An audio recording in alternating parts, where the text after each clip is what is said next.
Joel, what can you tell us? This is the heaviest rain I have ever seen.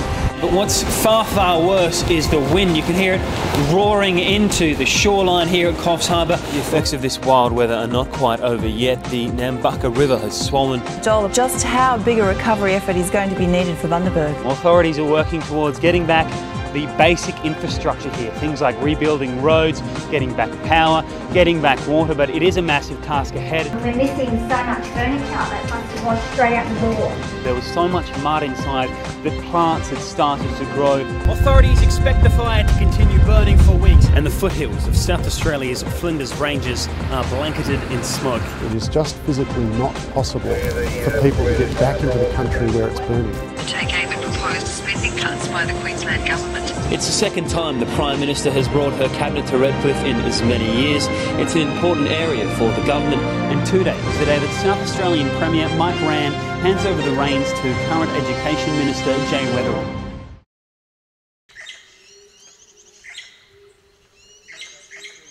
When the Prime Minister visited Tasmania to agree on a conservation deal for the state's forests, she was invited to Mount Mueller near the Styx Valley to see a 400-year-old tree that's been flagged for logging and now named Julia's Tree. Perched 65 metres up, one protester has been squatting for a month in the hope of getting a meeting with Miss Gillard. Can you send down your rigging rope? My name's Miranda Gibson and I'm involved with the grassroots environment group Still Wild, Still Threatened. I'm sitting up here in a tree. It's about 60 metres off the ground. It's basically given me the chance to really get to know this tree and to get to know this forest from up in this perspective, and I think that that's one of the most incredible things about this experience.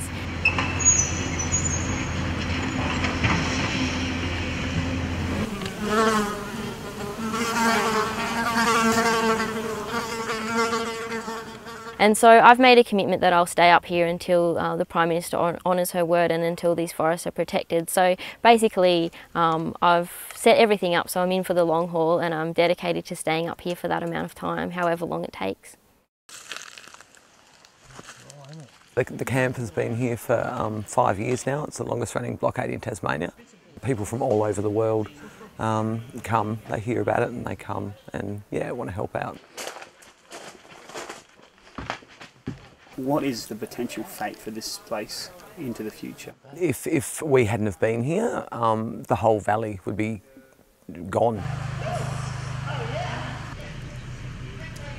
Here's another heavy one. It's in 7.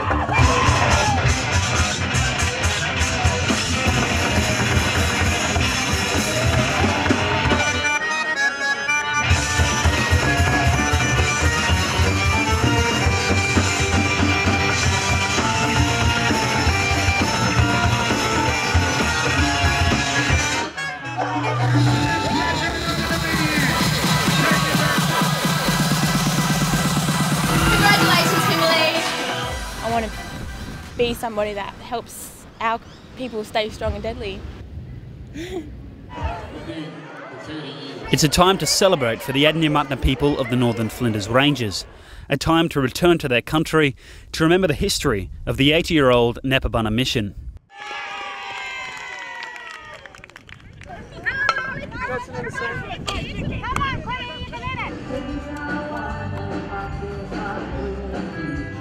We're celebrating the life of my people, how we've survived the mission days, the survival of our culture, the survival of our language.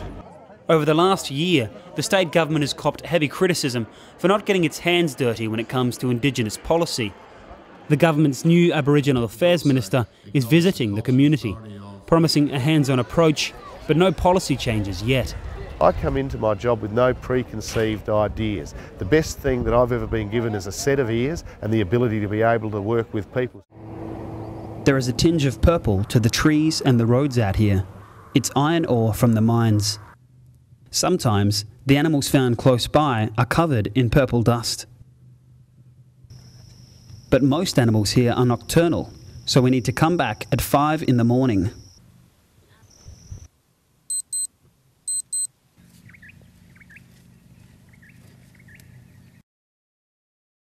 tonight I'll take this little guy back and release him and have a bit of a look what he does and where he goes.